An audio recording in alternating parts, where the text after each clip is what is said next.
Hey guys, welcome to our channel. So in this video I'm going to show you how to delete Udemy account permanently. So simply in order to do this, first of all you have to log into your account. So as you can see I have logged into my account. So simply after that, now if you want to permanently delete your course, simply you have to understand that your all courses will also be deleted. So simply now how you can delete this. So as you can see on the top right side there is a profile icon. So simply click here and after that just scroll down and here you can see the account settings option. So simply just click here and here on the left side there are multiple tabs available. So simply just in this menu you have to select close account. So just simply click on close account and after that when you click here, so the new page will be appear. So here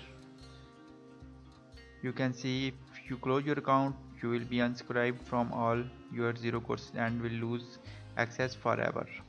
So here you can see when you click on this black button close account, so in this way you can delete permanently your Udemy account, but after that when you deleted your account you will lose all subscription and courses. So in this way you can do it.